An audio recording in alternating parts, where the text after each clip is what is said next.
The war between the Valari Empire and the United Terran Alliance had raged for 6 long years. Across dozens of star systems, fleets clashed, planets burned, and the cries of both humans and aliens echoed into the void. For the Valari, a proud warrior species with skin marked in swirling bioluminescent lines, defeat was a humiliation they had never known. For humanity, victory was survival, yet it came at a staggering cost. On the outer rim world of Nareen 4, the last Valari resistance had crumbled only weeks before. The once thriving colony, with its tiered crystal spires and radiant gardens, now lay in ruins. Smoke still curled from broken towers, and the streets were littered with abandoned belongings. Captain David Hale, a human officer assigned to oversee reconstruction and refugee aid, walked those same streets in silence. Unlike some soldiers, he felt no triumph here, only the weight of tragedy. For every Valari soldier slain, there had been families left behind. Widows, orphans, survivors who had once seen humans as monsters and conquerors. It was in this atmosphere of fragile peace that he met Savira, a Valari widow. She stood among the rubble of her collapsed home, her body trembling as humans distributed ration packs. Her bioluminescent markings, once bright, a symbol of life force, were faded, dimmed by grief and hunger.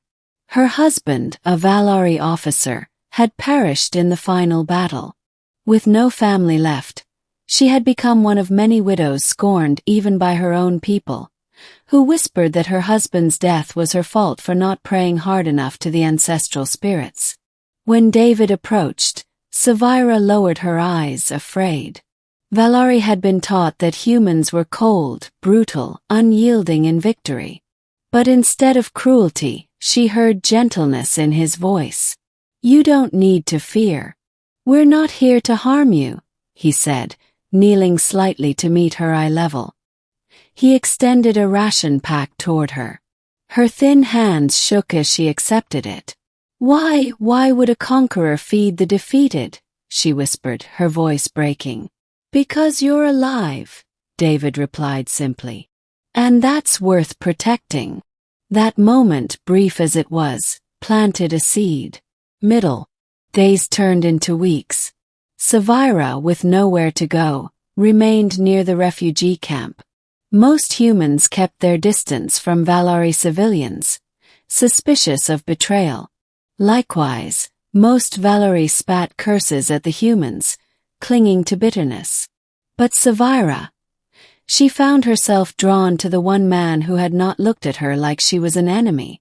David checked on her often, ensuring she received food and water, helping her repair a collapsed wall so she had shelter. At first, she resisted speaking to him, her pride still raw. But slowly, their conversations lengthened. She told him of her late husband, of her lost dreams of raising children among Nareen's radiant gardens. He told her of Earth's green forests, of a family farm he had left behind to join the military.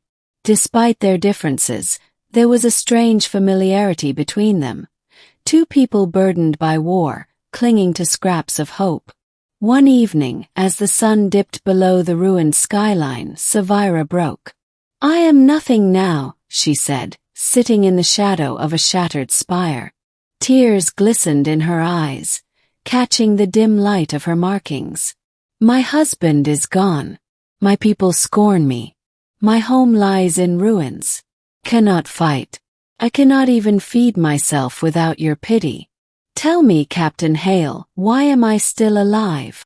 David sat beside her, the silence stretching before he spoke. "Because sometimes survival itself is defiance.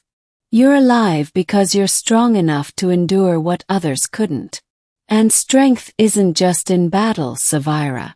It's in refusing to give up when the universe tells you to." Her gaze lingered on him, searching his face. She saw no deceit, no hunger for conquest, only sincerity. And in that moment, a thought she never imagined began to grow in her heart, A dangerous, impossible thought. But humans and Valari were not meant to mingle. Her people would disown her for even considering it. His people would see her as nothing more than an enemy's widow. Yet each day, her heart betrayed her more, yearning not just for survival but for him. Then came the turning point. A group of Valari raiders, deserters who refused to surrender, struck the refugee camp one night, hoping to seize supplies. Panic spread through the civilians. David rallied his soldiers, holding the line. Savira, caught in the chaos, was nearly dragged away by a raider who accused her of betraying their people by accepting human aid. "Traitor!" the raider spat, clawed hand tightening around her throat. But before he could strike, David was there. He tore the raider away, fists flying, until the Valari lay unconscious in the dirt. Breathing hard, David turned to Savira. "Are you hurt?" Her whole body trembled. Not from fear, but from the realization that this man, this human, had risked his life not as a soldier protecting a civilian, but as something far deeper. She saw it in his eyes. He cared, truly cared. And so, when dawn came, Savira did the unthinkable. She approached David as he walked the perimeter, her hands clutching her tattered cloak. She knelt before him, trembling, tears streaming down her face. "I have nothing left," she whispered, voice cracking. "No family, no honor, no home. But you have shown me mercy when even my own people turned away. Please, Captain Hale, I beg you, let me stay by your side. Not as a refugee, not as a burden, but as your wife." David froze, stunned. A dozen thoughts warred in his mind. The scandal, the impossibility, the consequences. Yet as he looked down at her, seeing the raw desperation and hope in her eyes, he realized something undeniable. He wanted the same thing. Ending. Their union was not welcomed by all. Whispers spread through both camps. Humans muttered that Captain Hale had betrayed his kind, taking an alien widow into his heart. Valari spat curses, calling Savira a disgrace. But neither wavered. When David held her hand before the Provisional Council, declaring his intent to marry her, the chamber erupted in outrage. "Impossible!" one human officer barked. "She's the enemy," a Valari elder hissed. "She defiles our bloodline." But David stood firm.